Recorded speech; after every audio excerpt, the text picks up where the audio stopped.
이번 제목은 정죄하지 않으시는 하나님이라는 제목으로 우리가 설교를 나누겠습니다. 로마서 8장 1절에서 2절 말씀을 함께 읽어보도록 하겠습니다. 시작.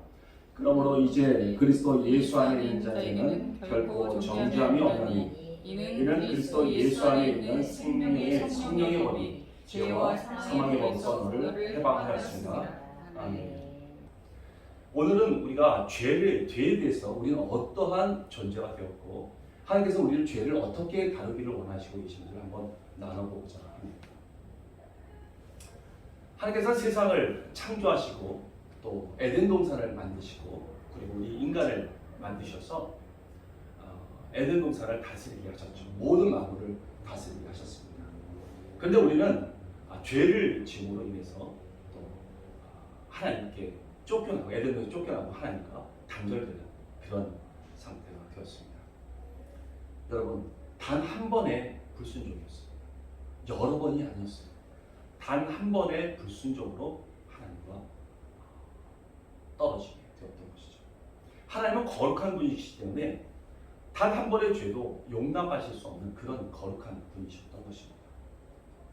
죄란 말은 우리가 헬라어 언어로 관역을 맞추지 못하다, 관역이 빗나갔다고 말을 하는 그런 뜻입니다. 하나님의 뜻대로 우리가 되지 않았고 하나님의 뜻대로 우리가 살지 못하게 되었다는 뜻이죠. 그것이 바로 죄라고 말하는 것입니다. 첫사람의 아담은 이처럼 하나님의 말씀대로 순종하지 못하고 또 불순종하는 자가 되어서 에덴 동산에서 쫓겨나는 자가 되었습니다. 아까도 말씀드렸지만 단 한 번의 죄였습니다. 여기서 우리는 알 수가 있어요. 하나님의 성품이 어떠하신지. 죄를 어떤 경우도 하나님께서는 단호하게 끊으시고 철저하게 거절하시는 그분의 성품을 우리는 보게 되는 것입니다. 우리 이 사실을 기억해야 합니다. 어떠한 상황이든지 우리는 하나님의 성품이 이러하신 분이라는 것을 철저하게 기억하고 있어야 됩니다. 이런 하나님이신데 우리가 죄를 아직도 이 땅 가운데 해결하지 못하고 아직도 내 가운데 죄를 사랑하는 마음, 좋아하는 마음이 있는 상태에서 영원한 천국에 들어갈 것이라고 생각하는 그런 착각은 우리는 버려야 할 것입니다. 우리 그동안 엄격하신 하나님을 알고 있었습니다. 죄의 대가를 죽음으로 치러야 하는 무서운 하나님. 그분께서 예수 그리스도의 은혜로 그분의 공로로 우리는 하나님이 그 무서운 하나님이 우리의 아버지가 되신 것입니다. 우리는 우리와 하나님과 관계는 죄를 판단하시는 그리고 죄의 대가를 우리에게 선포하시고 그 사망을 선포하시는 그 판사와 죄수의 관계에서 이제는 예수님의 은혜로 아버지와 자녀의 관계가 되는 것이죠. 이것은 매우 중요한 변화입니다. 그동안 하나님께서는 율법이라는 그 규정으로 우리가 죄를 질 때마다 그것을 심판하시는 사망을 선고하시는 그런 무서우신 판사와 같은 하나님이셨습니다. 그분의 말씀은 엄격한 법이었고 또 그분의 말씀은 반드시 실행되어야만 하는 그런 무서운 선포였죠. 그래서 죄를 지는 모든 사람들은 사망을 선고받을 수밖에 없었습니다. 죄의 대가는 사망이었습니다. 하나님께서도 마음이 아프셨지만 죄의 대가인 사망을 선포할 수밖에 없는 그런 분이셨죠. 그렇게 할 수 없이 선고를 할 수밖에 없었던 것입니다. 그렇지만 이제는 그 죄를 하나님께서 대속하시고 하나님께서 우리와 화목하게 하셨어요. 친히 그렇게 화목하게 하셨죠. 그것을 우리는 믿음으로써 하나님의 자녀가 된 것입니다. 이제 우리와 하나님의 관계는 아버지와 자녀의 관계가 된 것입니다. 집에서 자녀가 조그마한 잘못을 했다고 해서 그것을 부모가 고소를 하고 고발을 해서 법정에 세우고 그리고 징역을 살게 형사를 보내는 부모는 아무도 없을 것입니다. 자기가 그 아이가 잘못했다 하더라도 자기가 훈계하고 야단을 치더라도 본인이 기르고 책임지고 그 아이가 성장할 수 있도록 길을 댔죠. 바로 하나님께서도 그러하십니다. 우리 아버지가 되셨기에 이제는 더 이상 우리를 정죄하지 않으십니다. 판사의 눈으로 바라보지 않으신다는 것이죠. 아버지의 눈으로 우리를 바라보시고 정죄하지 않으시는 분이십니다. 그리고 우리가 성장해서 온전하게 잘 자라기를 기다려 주시는 분이신 것입니다. 우리는 이제 죄에 대해서는 우리가 어떤 존재가 되었는지도 한번 우리가 성경을 통해서 알아봐야 되겠습니다. 성경에서는 우리가 죄를 짓지 않는다고 말을 하면 그건 거짓말하는 자라고 말씀하십니다. 죄를 짓지 않는다고 말을 하면 하나님을 거짓말하는 분으로 만드는 것이라고 말씀을 하죠. 스스로 속이는 자라고 말을 합니다. 그러나 한편에서는 하나님께로 난 자마다 죄를 짓지 않는다고 또한 말씀하십니다. 어떻게 보면 이것이 상반되는 구절같이 느껴질 때가 있습니다. 요한일서 1장 8절에서 10절 말씀을 한번 우리가 읽어보도록 하겠습니다. 함께 읽겠습니다. 시작. 만일 우리가 죄 없다면 스스로 속이고 또 진리가 우리 속에 있지 아니할 것이요 만일 우리가 우리 죄를 자박하면 저는 믿으시고 의로우사 우리 죄를 사하시며 모든 불의에서 우리를 깨끗게 하실 것이요 만일 우리가 범죄하지 아니었다면 하나님을 거짓말하는 자로 만들 것이니 또한 그의 말씀이 우리 속에 있지 아니하리라. 아멘. 죄를 없다고 우리가 죄가 없다고 말하면 그것은 우리 스스로 속이고 하나님을 거짓말하는 자로 말하는 것입니다. 여러분 우리는 죄를 짓습니다. 다만 그 죄를 아버지 되신 하나님께서 그것을 정죄하지 않으시고 우리를 기다려 주시는 것이죠. 아버지 사랑으로 용서해 주시고 기다려 주시는 것입니다. 우리는 그 사랑에 감격해서 죄를 미워하고 싫어하게 되며 또 그분을 닮아가게 되는 것이죠. 성령으로 거듭난 자는 하나님의 자녀가 되었습니다. 이제 율법의 잣대로 우리를 보는 것이 아니라 정죄의 관점으로 우리를 바라보시는 것이 아니라 예수님의 십자가의 사랑으로 우리를 바라보십니다. 자녀이기 때문에 회개하게 하시고 그리고 죄를 미워하고 또 죄를 거절하는 인격이 되도록 우리를 기르시는 것이죠. 그러므로 지금 죄를 지어도 하나님께서 그것을 급하게 다루지 않으십니다. 왜냐하면 하나님의 사랑으로 우리를 지고하게 기르시고 사랑을 알게 해주시면 우리가 그 사랑을 깨닫게 되고 그 더러운 죄는 내게서 어울리지 않다는 것을 알고 거절할 수 있는 그러한 존재가 될 것을 아시기 때문이죠. 그래서 우리는 죄를 짓지만 정죄받지 않습니다. 정죄하실 수 있는 하나님께서 우리의 아버지가 되시기 때문에 그렇습니다. 그래서 우리는 회개할 수 있고 또 용서받을 수 있는 자가 된 것입니다. 그런데 하나님께 속한 자는 죄를 짓지 아니한다는 또 말씀이 있습니다. 이것이 성경에 또 기록되어 있죠. 한번 같이 읽어봤으면 좋겠습니다. 요한 1서 3장 9절 말씀입니다. 같이 읽겠습니다. 시작. 하나님께로서 난 자마다 죄를 짓지 아니하나니 이는 하나님의 씨가 그의 속에 거하며 저도 범죄치 못하는 것은 하나님께로서 났습니다. 이 말씀은 또 무슨 말씀일까요? 위에서는 우리가 죄 없다고 말하면 속이는 거라고 말씀하시면서 우리는 죄를 짓는다고 얘기합니다. 그러나 한편으로는 또 하나님께 난 자마다 죄를 짓지 않는다고 말씀하시죠. 여러분, 지금껏 사람이 나온 모든 사람들은 죄를 유전으로 받습니다. 아담이 범죄함으로써 그 피가 이미 죄로 가득 찬 피가 되었어요. 그 피는 생명을 의미합니다. 그래서 그 죄, 그 피로 인해서 계속해서 유전적으로 내온 모든 인간들은 그 죄의 피를 가지고 있게 되어서 죄인이 된 것이죠. 그것은 곧 사망입니다. 죄는 하나님과 단절되기 때문에 그것을 사망으로 보는 것이죠. 그 사망, 죽은 영인 것입니다. 창세기 2장 17절에 보면 너희가 선악과를 먹는 즉시로 너희는 죽게 되리라고 하나님께서 말씀하셨죠. 그 말씀을 아담과 하와는 그것을 거역하고 그 선악과를 먹었습니다. 먹었을 때 바로 하나님은 그 영은 하나님과 단절된 상태가 된 것이죠. 우리는 영적 존재입니다. 영과 혼이 있죠. 혼은 우리의 자아를 얘기하고 우리의 인격을 얘기합니다. 우리가 무엇을 지정의를 가지고 있어서 우리가 결정할 수 있는 인격이 바로 혼인 것이죠. 그러나 영은 하나님과 교제할 수 있는 통로입니다. 이것이 영적 존재라는 것이죠.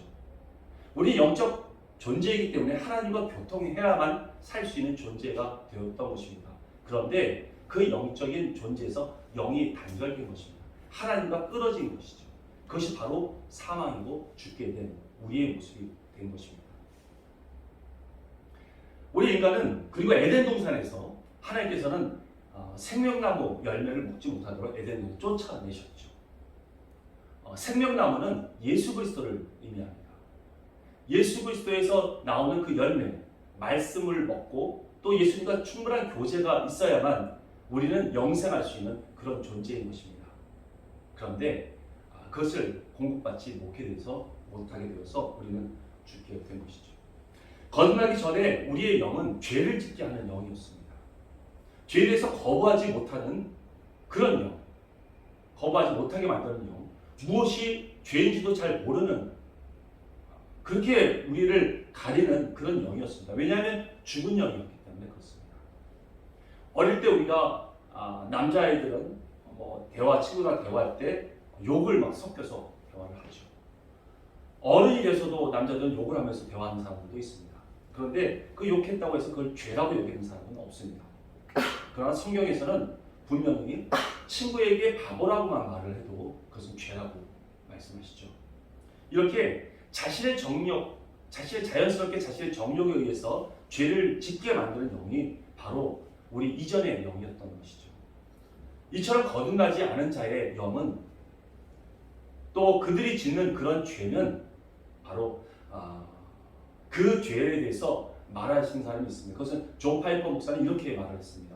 그런 죄는 내 영이 허락해서 계속해서 짓는 죄, 지속적인 죄를 말한다고 얘기합니다. 내 인격이 원하고 또 내 자아가, 내 혼이 그걸 원해서 짓는 죄, 그것이 바로 거듭나지 않은 자의 죄라고 말을 합니다. 그러나 우리는 예수 그리스도로 인해서 거듭났습니다. 하나님의 거룩한 영으로 다시 창조된 자들이죠. 새로운 영으로 태어난 새로운 피조물입니다. 죄악에 물들지 않은 깨끗한 영인 것이죠. 성령으로 우리는 거듭났기 때문입니다. 그러므로 우리는 죄를 짓지 않는 존재가 된 것입니다. 죄를 미워하고 싫어하는 영이 된 것이에요. 이 영은 죄를 짓지 않는 영인 것입니다. 이 말씀을 하고 있는 것입니다. 우리는 죄를 짓지 않는 그런 존재가 되었다는 것이죠. 이제는 우리는 이러한 산 영, 새로운 영, 성령으로 거듭난 이 새로운 영을 따라가기만 하면 됩니다. 그 전에 있던 영은 죽은 영이었기 때문에 그 영을 따라가면 우리는 사망으로 가는 영이었지만 이제는 새로운 영, 산 영이 되었기에 그 영을 따라가면 우리는 살게 되는 것이죠. 그래서 영을 따라가는 자는 살게 되고 육을 따라가는 죽게 된다고 말씀하십니다. 그러나 우리가 아직도 부활한 육체가 아니다 보니 우리의 본성, 또 우리의 습관같이 지었던 이 죄를 우리 육체는 계속해서 우리를 끄집어내리고 그 죄를 짓게 만듭니다. 관성처럼 했던 방식대로 자꾸 죄를 습관처럼 지게 하죠. 그전에는 이것을 거역할 수 있는, 거절할 수 있는 힘이 없었습니다. 우리 가운데는 우리 영이 죽은 영이었기 때문에 그렇습니다. 그런데 이 영이 이제 산 영이 되었어요. 거절할 수 있는 힘이 생겼습니다. 바로 예수 그리스도로 말미암아 우리 거절할 수 있는 힘이 생긴 것입니다. 바로 성령의 사람이 되었기 때문입니다. 여러분, 죄란 과연 무엇일까요? 우리가 알다시피 남을 때리고 미워하고 또 간음을 하고 심지어 죽이고 이런 죄들이 바로 우리가 말하는 죄라고 말할 수 있겠죠. 이런 모든 것들이 죄라고 말할 수 있을 것입니다. 그러나 성경에서 말하는 가장 기본적인 죄는 바로 하나님을 믿지 않는 죄인 것입니다. 그것을 말하고 있는 것입니다. 우리 인간이 지은 죄 중에서 가장 먼저 저지른 죄가 바로 하나님을 믿지 않는 죄. 하나님께서 먹지 말라고 하셨던 그 선악과를 먹은 죄입니다. 선악과는 하나님의 주권을 상징합니다. 하나님께서는 에덴 동산을 창설하시고 나서 거기에 주권자이시고 바로 통치자가 되셨습니다. 만물을 통치하시는 주인이시고 주권자이시죠. 그런 주권자께서 한 법을 만들고 나서 이 법대로 이것을 하지 말라고 하셨던 그것은 주권자의 권위인 것입니다. 그리고 본인이 통치자이심을 나타내시는 것이죠. 그런데 그러한 선악과를 따먹었다는 것은 하나님의 주권을 인정하지 않겠다는 것입니다. 자기가 주권자가 되겠다는 뜻이에요. 그리고 그 통치자를 하나님을 통치자로 인정하지 않겠다는 것입니다. 그래서 아담과 하와가 그 선악과를 따먹은 것은 하나님을 믿지 않은 것, 하나님을 거역하고 하나님의 주권을 인정하지 않는 그런 죄였던 것입니다. 성경에서는 용서받지 못할 죄가 있다고 말을 합니다. 그것은 바로 성령을 거역하는 죄, 성령을 회방하는 죄입니다. 남을 미워하고 때리고 심지어 죽이기까지 해도 그것은 용서받을 수 있지만 하나님을 떠나고 그분을 주권을 인정하지 않는 그 죄는 용서받지 못하는 죄인 것입니다. 이처럼 모든 죄가 하나님을 믿지 않는 죄, 하나님의 주권을 인정하지 않는 죄에서 시작해서 파생돼서 내려온 모든 죄가 된 것처럼 그 반대로 우리가 용서받을 수 있는 죄지만 그 더러운 죄와 것을 계속해서 범하게 된다면, 지속적으로 범하게 된다면 결국은 하나님을 떠나고 하나님을 믿지 않는 죄를 범하게 된다는 것입니다. 이것이 무서운 죄인 것이죠. 사단은 아담에게 거짓말로 유혹했습니다. 선악과를 따먹으면 하나님처럼 선악을 분별할 수 있다고 거짓말을 했죠. 그런데 그 아담과 하와는 그 선악과를 따먹었습니다. 그래서 그 이후 모든 인간들은 자신의 기준으로 선악을 분별하려고 합니다. 자신이 주권자가 되어서 자기 기준으로 선과 악을 분별하려고 하죠. 이것이 바로 종교입니다. 모든 사람들은 자기가 자기 기준으로 종교를 세워서 선과 악을 분별하려고 하죠. 여러분, 이것이 바로 죄인 것입니다. 하나님을 인정하지 않고 떠나는 죄인 것이죠. 여러분, 우리는 구약의 수많은 말씀과 또 사건들을 통해서 하나님께서 얼마나 죄를 싫어하시는지를 우리는 알게 되었습니다.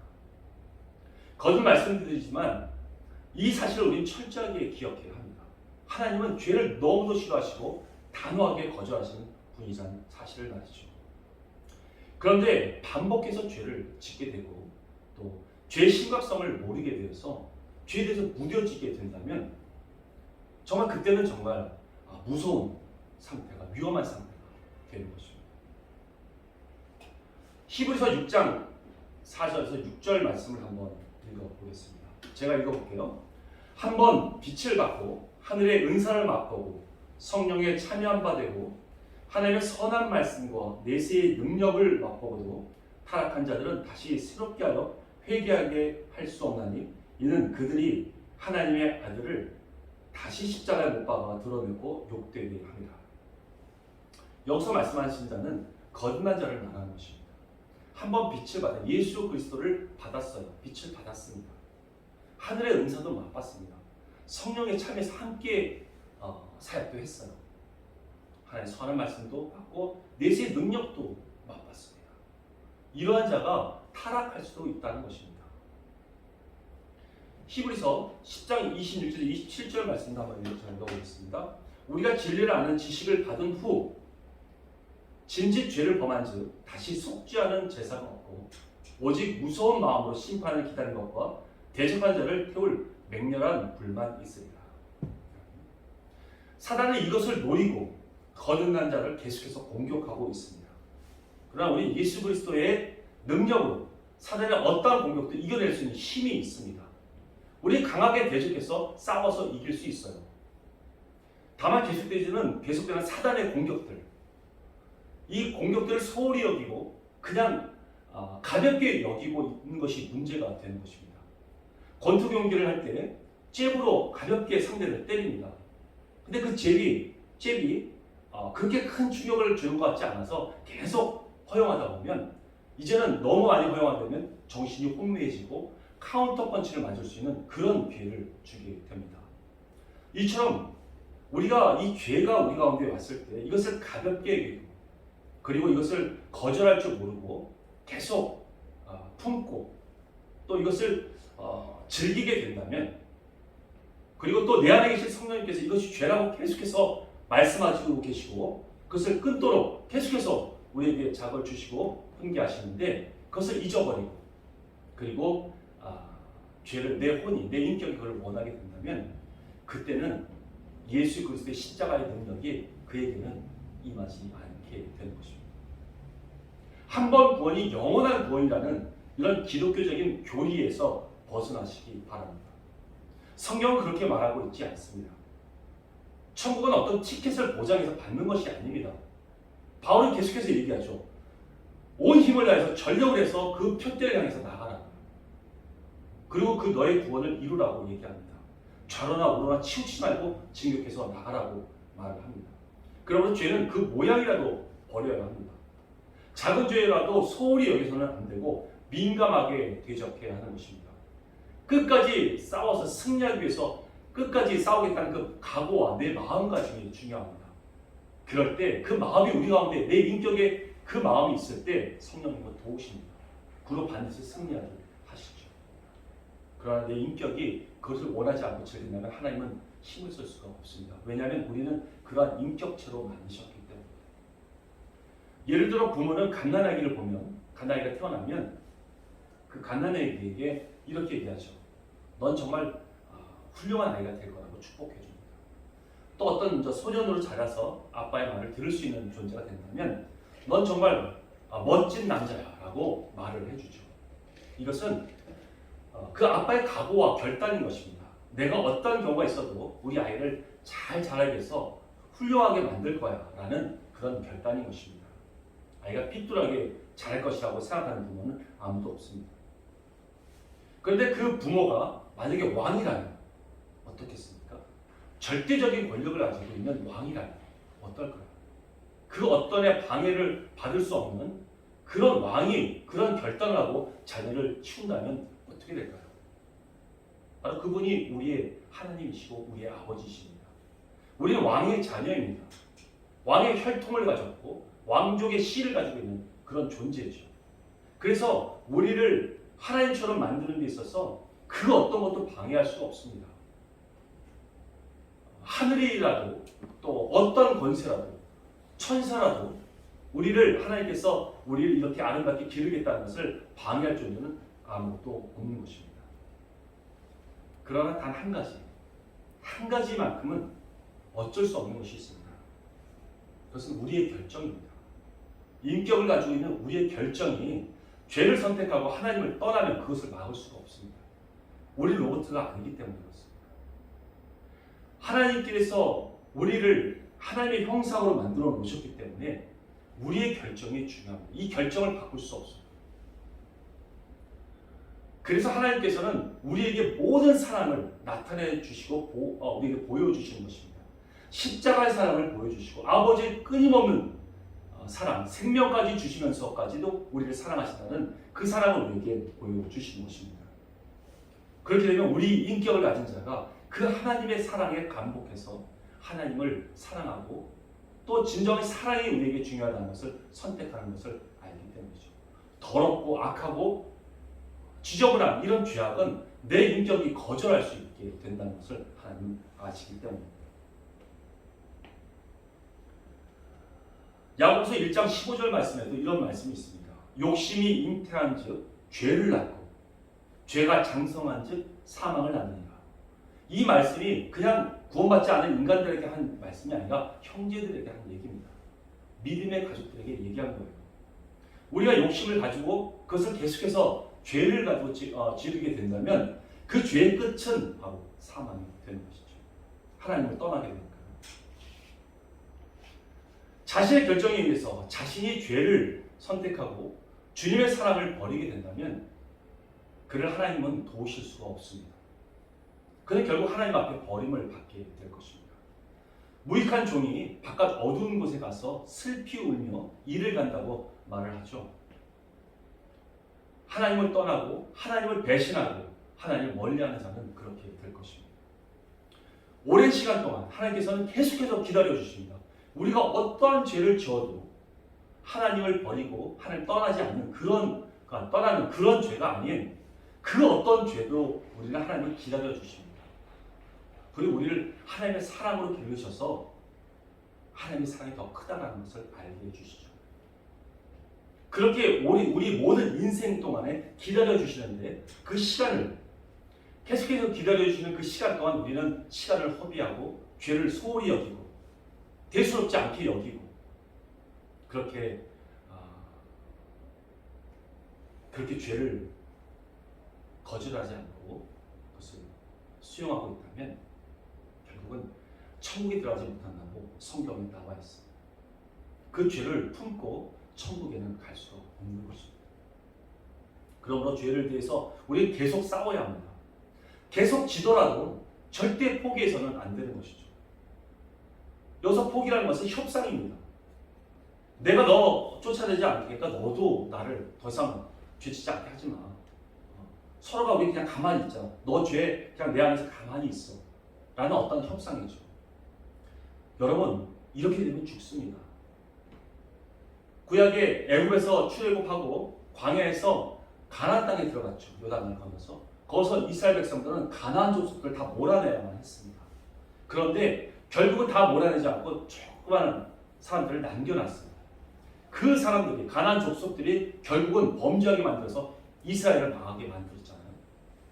우리 가운데 죄를 가만히 가지고 있고 그냥 그것을 방관하고 있다면 결국 그것은 우리의 암덩어리가 되어서 우리를 죽게 만들 것입니다. 우리 그래서 매일 이 죄와 싸워야 합니다.